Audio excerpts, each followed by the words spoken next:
Hey there, back in the studio. It's getting hot. Different than when I was doing this to start out. 90 degrees and my upstairs gets pretty warm. So hey, we're going to tie the woolly bugger, which is probably one of the most iconic flies that there is, and almost certainly the most iconic streamer fly. So the woolly bugger, again, it's kind of an attractor, but it looks, could be a leech, could be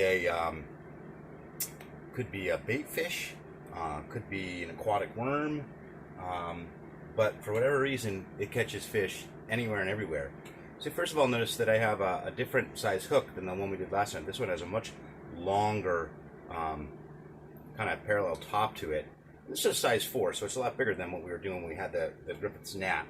So I'm actually just going to start with some imitation lead. I don't know if your kit has that or not. If it doesn't, it's not the end of the world. It'll still work. But whenever I tie a woolly bugger, I want to have a little weight. So I take this imitation lead and I just wrap it onto the hook. This gives it a little bit of weight and even a little bit of body. I focus that weight toward the eye of the hook so that the weight is toward the head of the fly. When it's in the water, that'll give it a nice jigging style when I work my retrieve. Again, this is imitation lead. We've gotten away from real lead a long time ago, as we know it's not good for the water. So I put a little much on there. I don't use the same scissors that I use for my hackle, so I'll just use another pair of scissors. Luckily, this stuff's really easy to bust off here. So we'll just kind of yank it off and kind of pinch it on. As you can see, there it is. I'm not real happy with this thread I've been using here, but I haven't switched it yet. So now I'm going to put on my thread. Nice thing about the bugger is that it's kind of a messy fly, and you can make, I won't say mistakes, but you don't have to be as meticulous as some other types of flies. There's so many different variations of this fly that I don't even know a tenth of them. But with that being said, the black is almost certainly the most popular woolly bugger. A lot of times they have a brass cone on the head or a bead head up here. And I do like that. I just couldn't find my properly sized beads or brass up ahead. But again, that's even a little bit modern. Okay, so the first thing I want to put on is the last thing that I'm going to tie. So we're going to start with some marabou, which is right here. So marabou is like this really fluffy feather from a chicken, and actually it comes around the butt area or the vent area of the chicken, and it just adds it just gives a real lifelike swimmy pattern. I'm going to put that marabou on the fly. That seems a little big for me. I want my tail to be almost at least half as long as my hook. In this case, we're definitely there. Keep trimming that down to right about here. And we're going to wrap down that marabou with 4 or 5 nice tight wraps. There's a nice tail on that big bugger. Maybe a little too big, I don't know. Then I have some crystal flash here, which is just kind of this almost hologram like synthetic material. I like to gussy up my buggers because they seem to be just a little more effective just in attracting the fish in. So I make like a horseshoe out of that. Again, I don't know if your kit has any of this or not. It might not. I'm going to just spread it out over that tail and wrap that on nice and tight.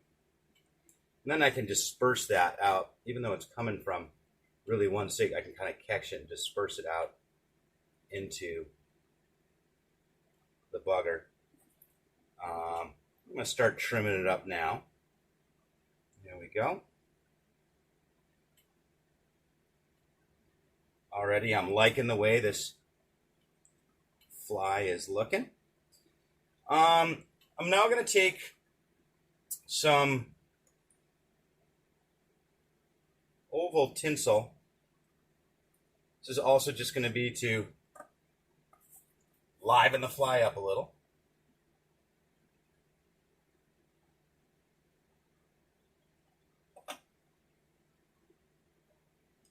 We'll put that to the side for now. And we're going to take some hackle. We know what hackle is. Oops, I got a little bug on my tie and stuff. That's what happens when it gets real warm.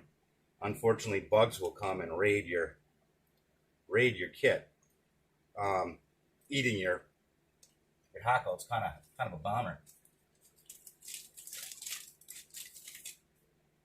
Saddle hackle, I'm going for a pretty big one. With the Griffith's gnat, I wanted real small, fine barbs. With the bugger, I don't really care. I want big, spiny-looking barbs. Right there. Big, spiny-looking barbs. And I'm going to tie that right on.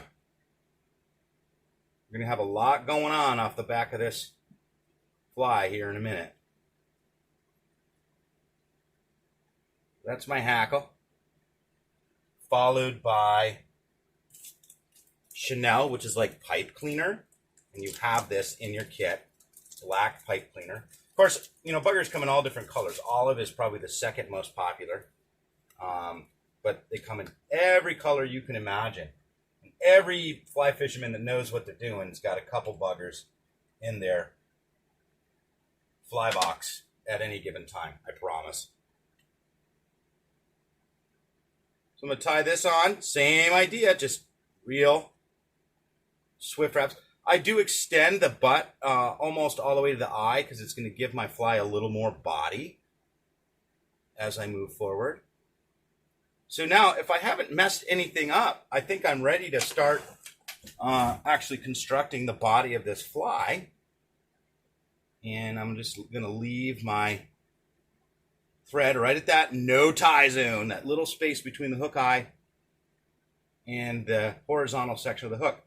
So I'm going to start with my Chanel by wrapping in a segmented pattern. I'm going to pull back all this other stuff because I just don't want it to get in my way. Oh, wait, I forgot one thing. No problem. I forgot this tinsel. I want to go back and add that tinsel. Luckily, it didn't get too far along in the process, and I can still do that easily.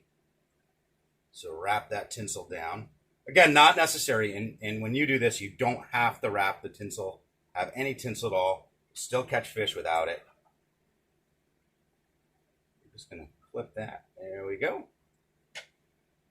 Okay, back to the Chanel or the pipe cleaner.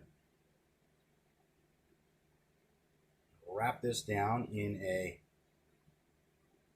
segmented fashion, creating the body of the fly.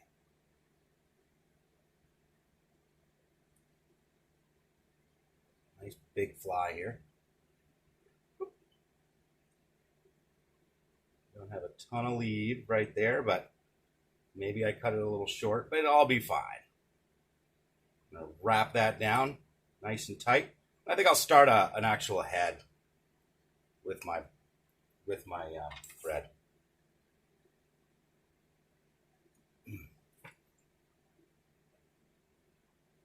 So the head is when I just wrap a ton of times right at the tip of the fly. And I do it in like almost a cone pattern, tapering toward the eye of the hook.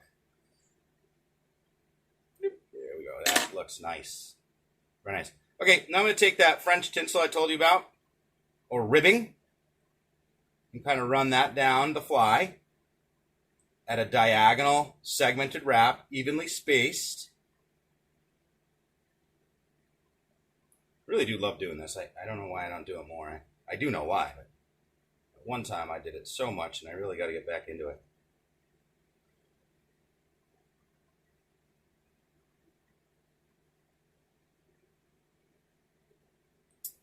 Your fly is almost certainly not going to look like this, so that's okay. Practice makes. If I've tied 10 of these, I've tied 1,000. So, and I am no master. Always kind of wanted to be a master, but it's one of those things going to take a lifetime.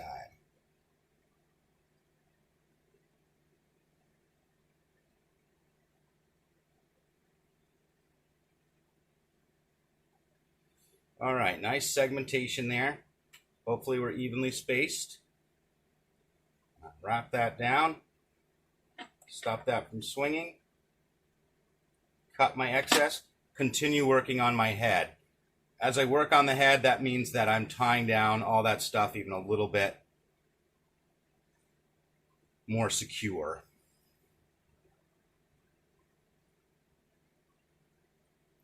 Using a lot of thread, that's okay. All right. Right. Excuse me. Now my hackle pliers, and I'm really at the finishing section of this fly.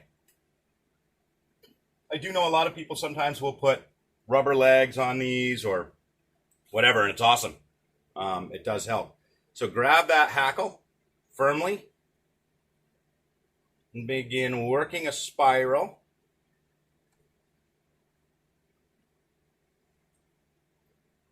Up the body of the fly.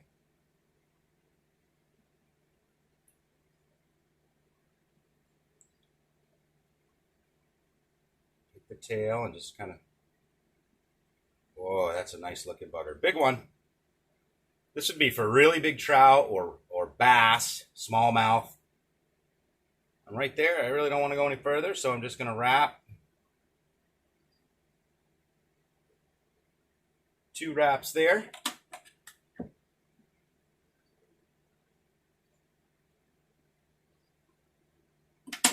And continue with the head of the fly. Conical thread-based head. You can't really, well, my eyes are getting older, but you can't really see the, or differentiate between the chenille and the thread from afar.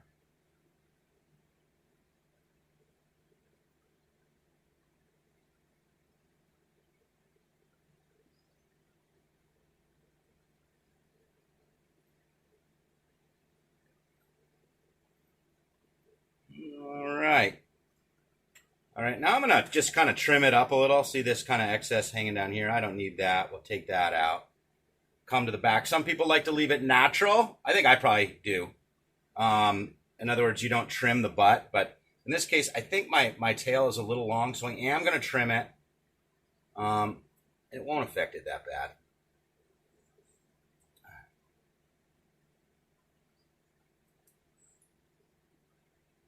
Really spread out that flash.